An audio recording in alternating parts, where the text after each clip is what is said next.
Welcome to the other side of Lucy Letby. In episode 51, we're going to continue to look at this Court of Appeal ruling that denied Letby the right to appeal. We left the last podcast at the point where we had said we did not understand, and it remains the case that we don't understand how a fact comes into being in the criminal justice system in the UK. And the first 40-odd paragraphs of this 209-paragraph ruling is a tedious recap of the original criminal trial, which carries on much in the same vein. The whole process strikes me as something like a straw brick factory, where you take a lot of straw, mud, water, and you shape it into something that looks like a brick. And then you bake it at a very high temperature to make it set, and then you polish it a little bit to tidy it up. And that is the basis of a legal fact. Let's look at an example. Terry Evans believes that Lucy Letby is a murderer within 10 minutes of reading the first file, Baby O. He decides that the presence of bruising on the right side of the chest, as noted by Dr. Beery at the time, was proof that Letby inflicted trauma on Baby O. Said trauma created bleeding in the liver of Baby O, which caused the death of Baby O. Now, you have to remember from the Rachel Lviv article, where Darry Evans first put forward the idea that perhaps Lucy Letby was killing babies by giving them potassium injections, but he later abandoned that, probably when he found out how difficult it would be to prove. And as a result of abandoning that, he opted instead for a combination of things: injection of air into the veins and injection of air into the stomach. Then, as circumstances changed and more information came to light about different patients in the Countess of Chester Hospital, Letby expanded her repertoire of methods by which she would murder babies, and they seemed to swell in proportion to the different presentations of each child. So we start off with, it might have been potassium, and we end up with Lucy Letby punching a baby or kicking a baby, maybe, in a neonatal unit over the liver. Now, it doesn't matter that no one actually witnessed any of these events.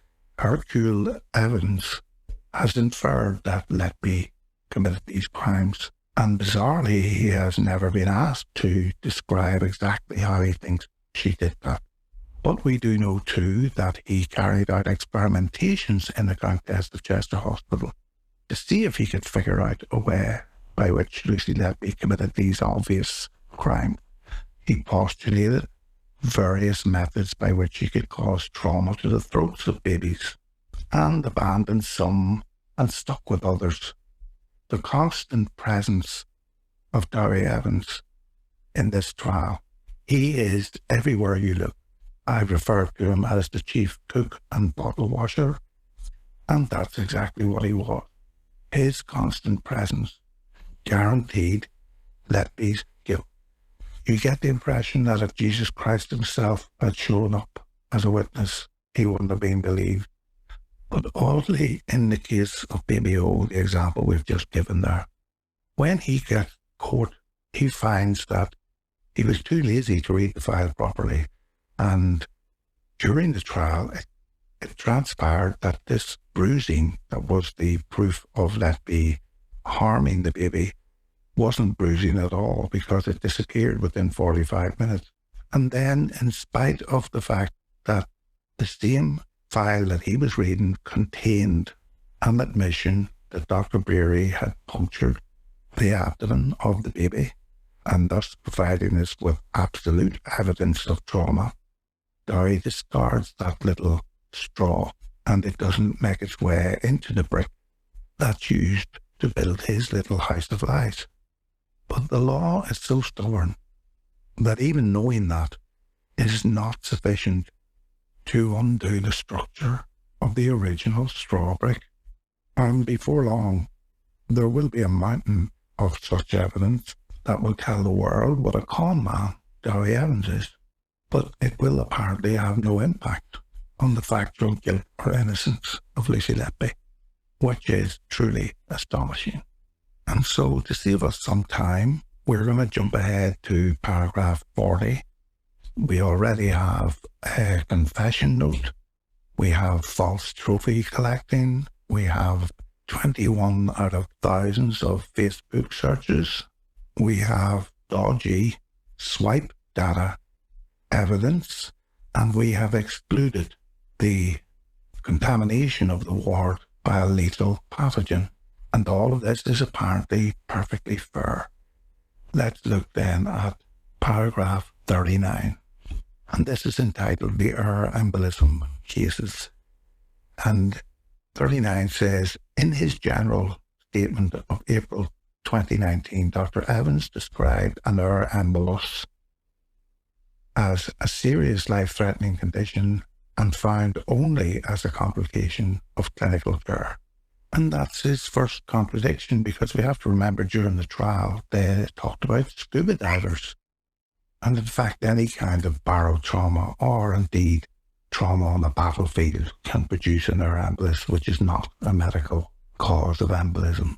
And it carries on, if the volume of air is sufficiently large, the result is fatal. Direct injection of air by a syringe and needle is always intentional. The injected air passes through the veins, eventually reaching the right side of the heart and through the pulmonary artery into the lungs. The air functions like a bolus or clot and has the same effect as a solid embolus.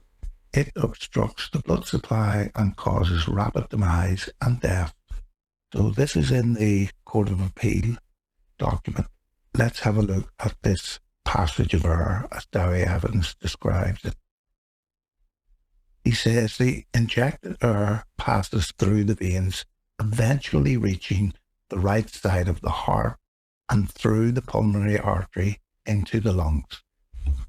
Those are Evans' words. And in the cases of air embolism in this series, Evans and Bowen stated that generally the babies had between 3 and 5 mils of air, or to put it quaintly, a spoonful of air.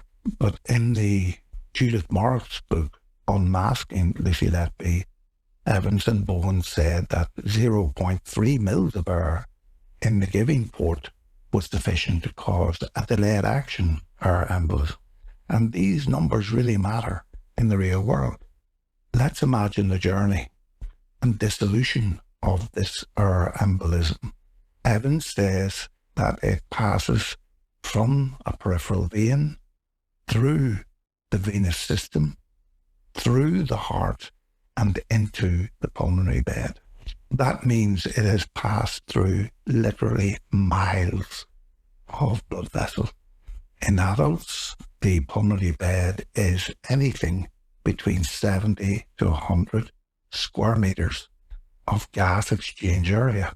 In the Letby embolism, there is 1 mil of oxygen from 5 mils of air. This 1 mil of oxygen will now pass through miles of veins and capillaries that contain blood that is depleted of oxygen. No need to worry about pressures or anything like that. What the blood in the veins will do is draw oxygen to it. What bloods in the arteries will do is give oxygen away from it. So we have miles and miles of little magnets sucking up that 1 mil of Letby oxygen, meaning that the oxygen component of the Letby embolism will disappear into the general pool of oxygen and hemoglobin within milliseconds as it makes its way to the pulmonary bed. And when it's in the pulmonary bed, any of it that manages to escape the entire journey through the venous system will mix with all of the oxygen coming in through the lungs, and all of it will be absorbed by hemoglobin. And each oxygen molecule gets one go. It gets to attach once to the hemoglobin, or associate with it, as it's called, and dissociate with it once. Then it's combined with carbohydrates, basically glucose, for the most part, and turned into energy and carbon dioxide. This begs the question then that we will see later on in paragraph 41, when Evans introduces the infamous pink flitting rash, bright pink vessels against a generally cyanosed cutaneous background. Dr. Evans noted that the authors attributed this to the presence of direct oxygenation of erythrocytes, red blood cells, adjacent to free air in the vascular system, while the tissues continue to be poorly perfused and oxygenated. But apart from the fact that this is Dr. Lee's opinion, or an attribution made by Dr. Lee, not actually measured by Dr. Lee, in other words, an assumption which actually doesn't make any physiological sense, but it's an assumption nonetheless. Having made the journey that Evans has just described, there is no way that there would be any of the 1 ml of oxygen that we gave the baby left to produce any direct oxygenation of red blood cells. The oxygen is long gone. In the cases that Dr. Lee described, there were actually bubbles of air visible as they poured out of umbilical, venous and arterial catheters. No such bubbles of air are noted anywhere in the evidence against Lucy Letby. Even in paragraph 39, 40, 41 of this ruling, there is enough information or misinformation, disinformation, lies, whatever you want to call it, to completely discard everything that Darry Evans has said about air embolism. He clearly doesn't understand it himself, and he has managed to hoodwink lawyers who don't understand it either. Now, remember, in the case of baby A, no one recorded the flitting pink rash at the time. And they didn't record it because they didn't see it. And they didn't see it because it wasn't there.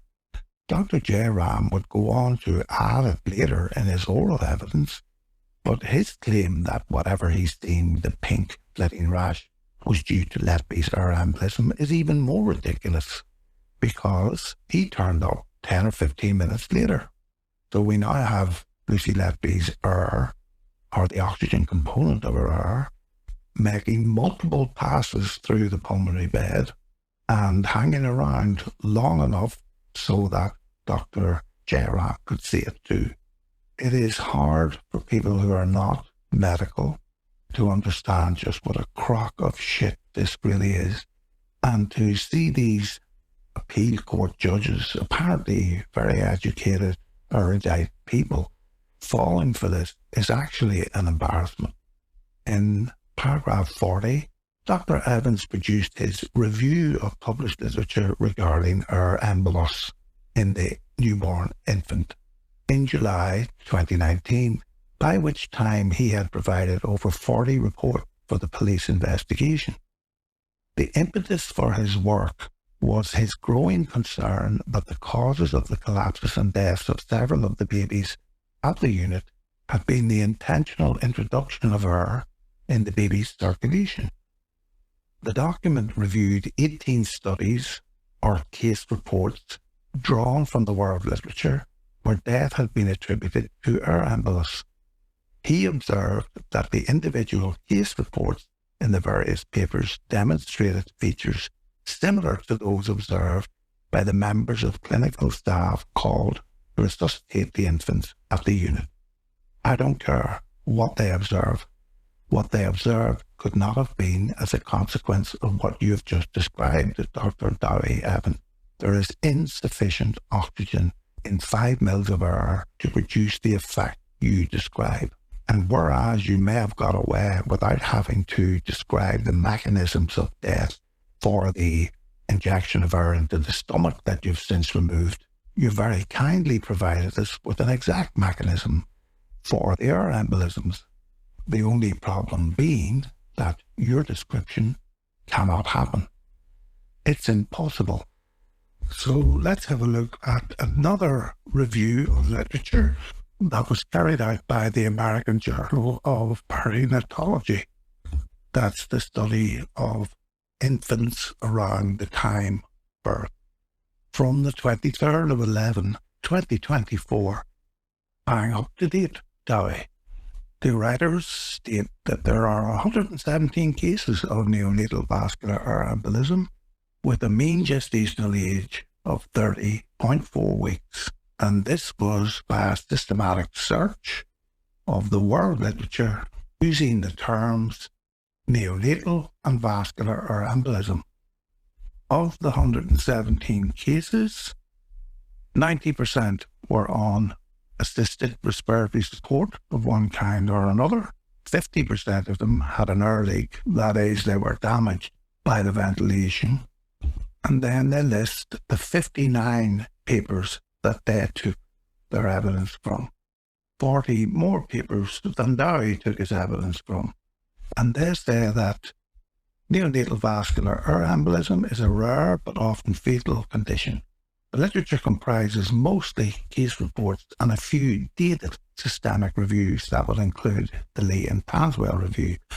Our objective was to review all cases, reports of neonatal vascular embolism to date, and provide up-to-date information about patient characteristics, clinical presentations, outcomes, pathogenesis, that's the origin of the disease, diagnosis, how you actually tell if someone has it, prevention, treatment, and prognosis. Under clinical presentation, this is what it says.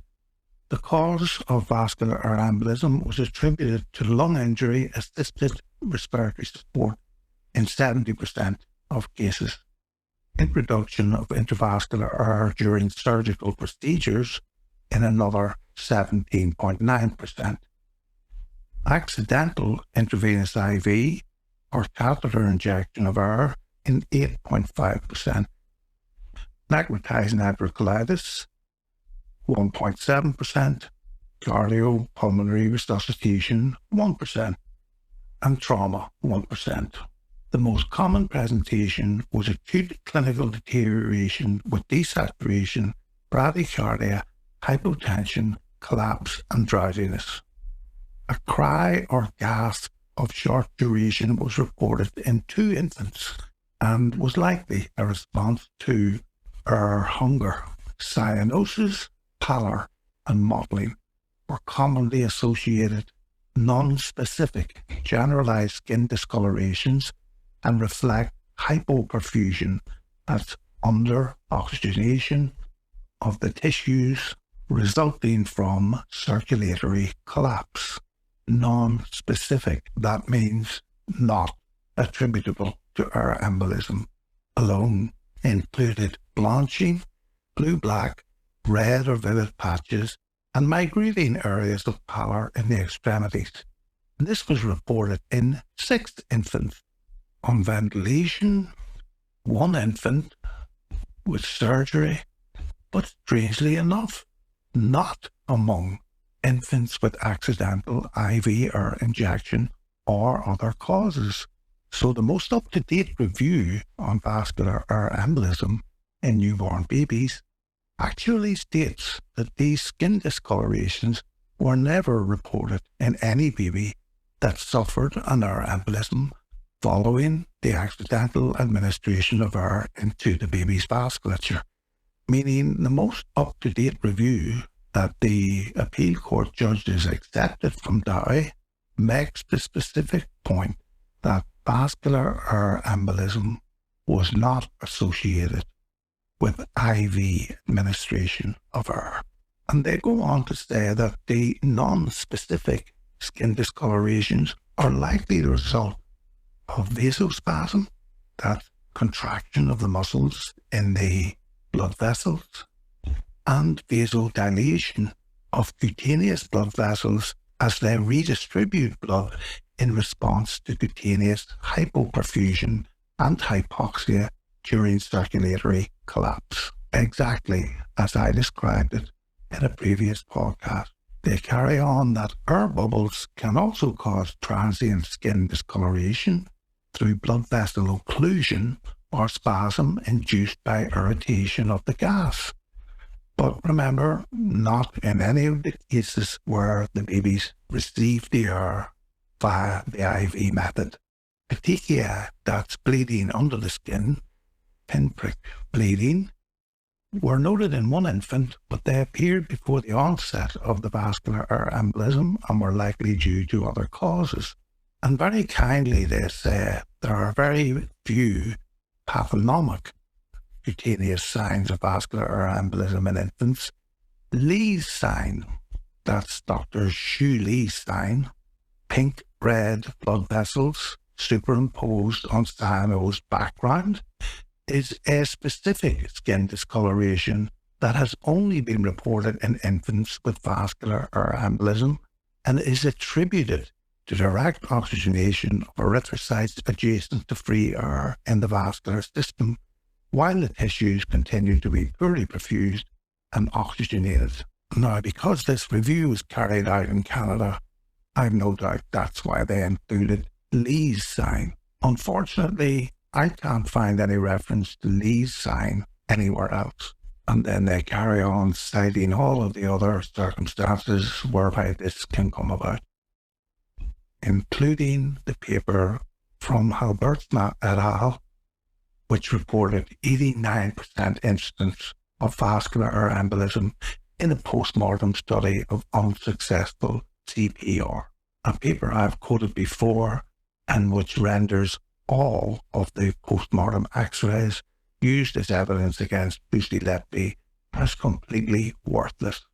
I will leave a link to the paper, which is well worth you reading, because you will not find anything in this most recent review of pulmonary vascular air embolism, venous air embolism, or any type of air embolism that remotely resembles any of the babies in this so-called Letby series. And if Dowie Evans continues to claim that he has evidence that no one else has access to, and that runs contrary to the finding of this review, he's a fraudster, and he isn't behaving with any integrity at all. This is the man that Justice Goss allowed to continue to give evidence, something which I hope in time he will come to regret. And that brings us to paragraph 41.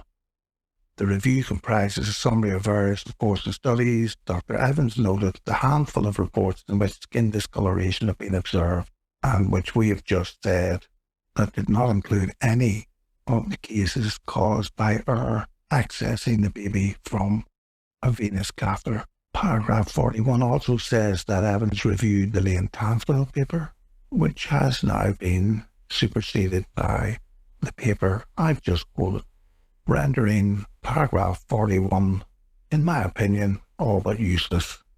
In paragraph 42, we go on with the myth of stability and the failure to respond to resuscitation. And we have a good idea now, since Mark MacDonald's press conference, why resuscitations failed.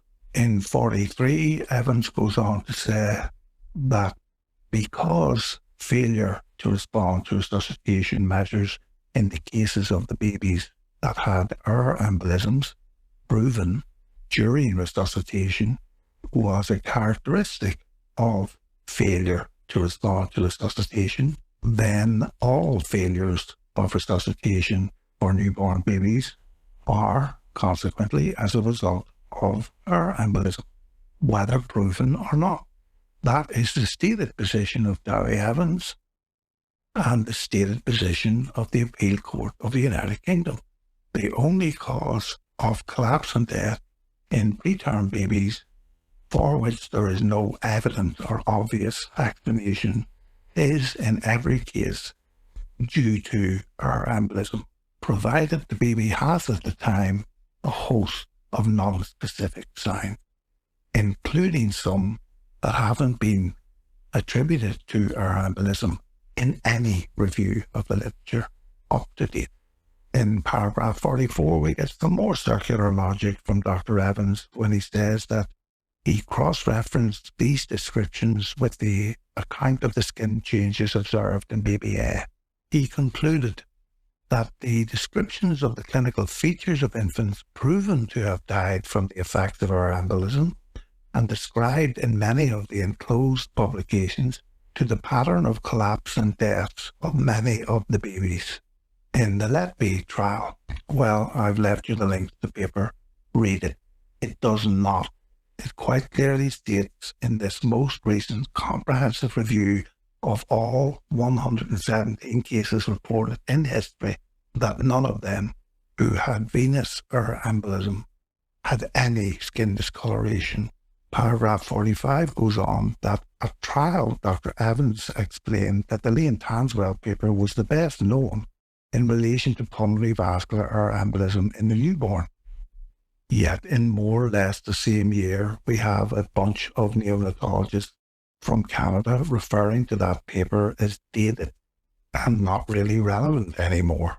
And he carries on, astonishingly, that in cases of circulatory collapse that can be from any cause, babies become hypoxic and go blue. And if the blood pressure drops, the baby can go white.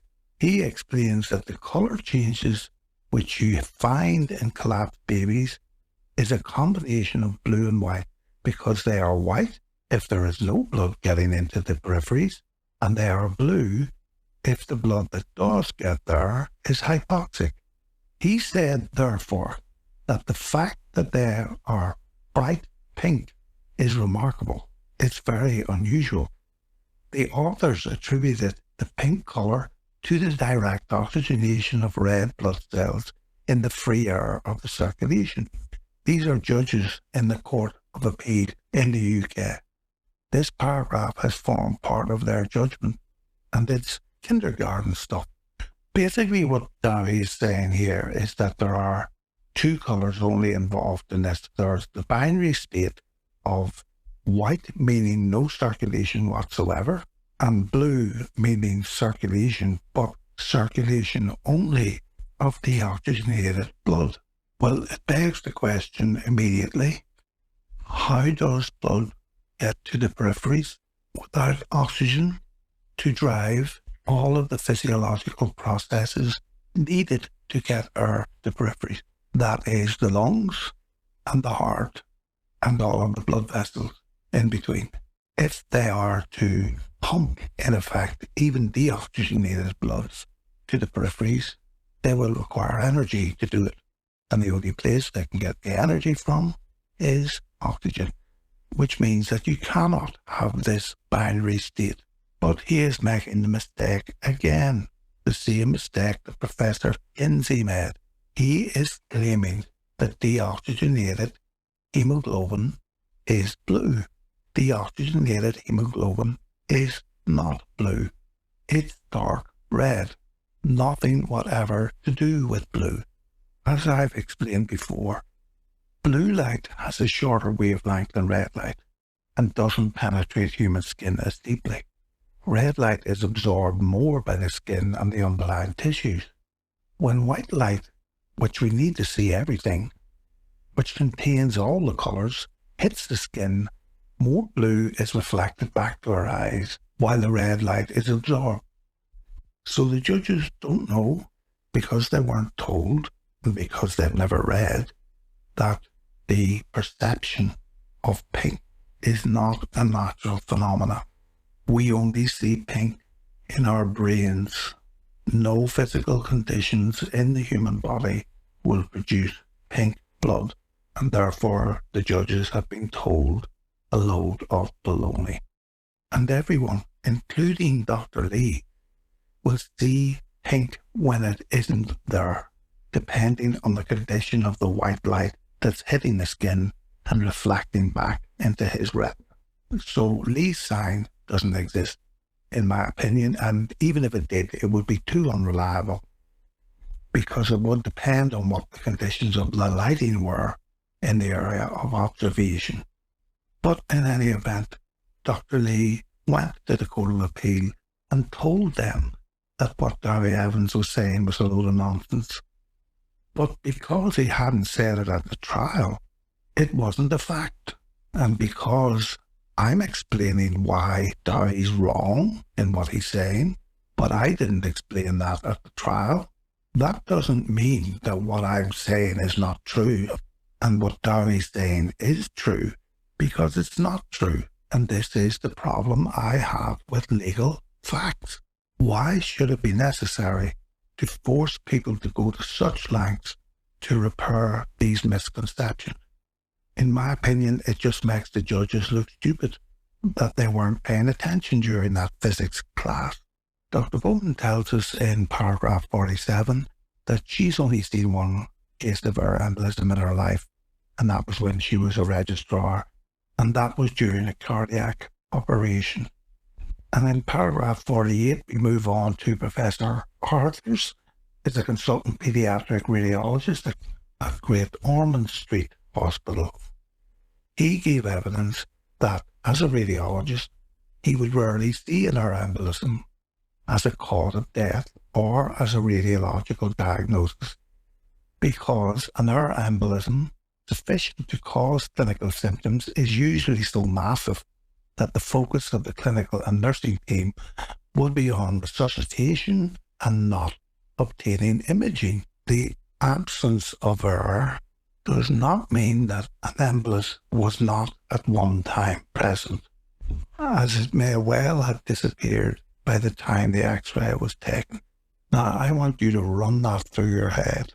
That's the equivalent of a police officer standing in court and saying the suspect wasn't on the photograph obtained from the CCTV, but that doesn't mean he wasn't there. Therefore, I submit this CCTV camera evidence as proof that he was there, or at the very least, that he could have been there.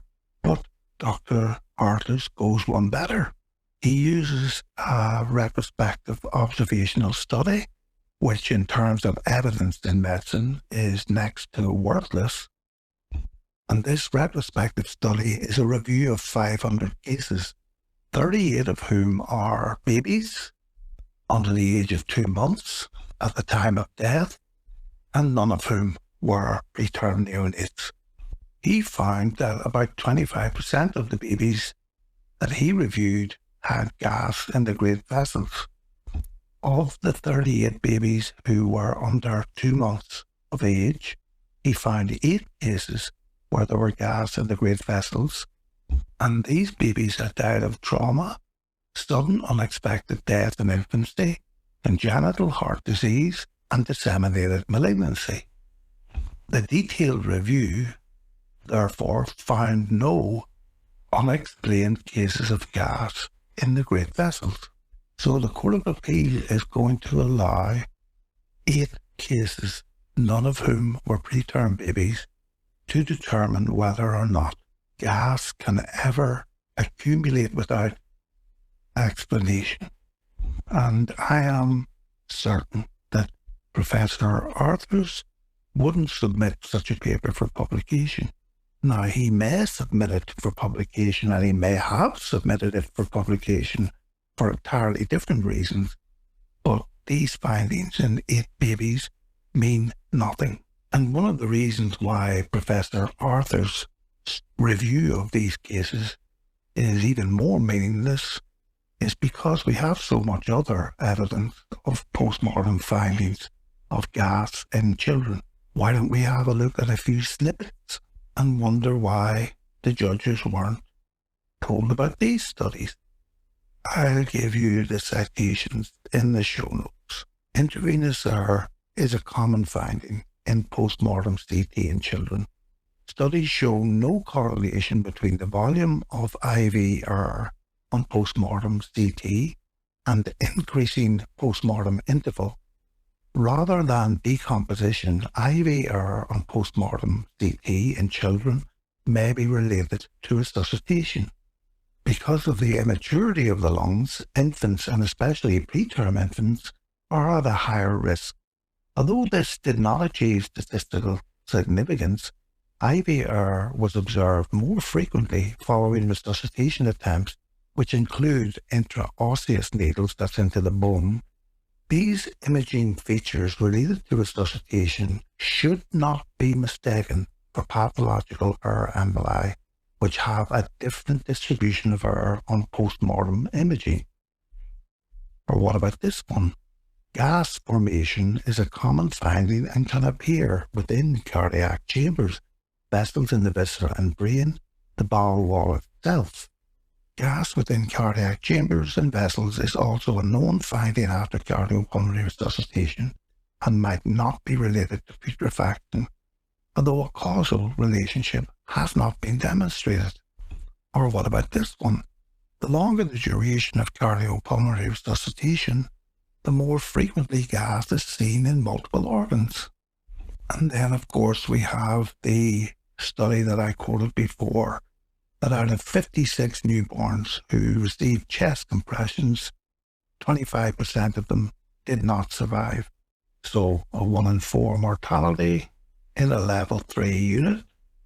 But our embolism was detected in 8 out of 9, 88.9% of examined cases. So I'm afraid for me, Professor Arthurs' evidence is pretty worthless in this situation.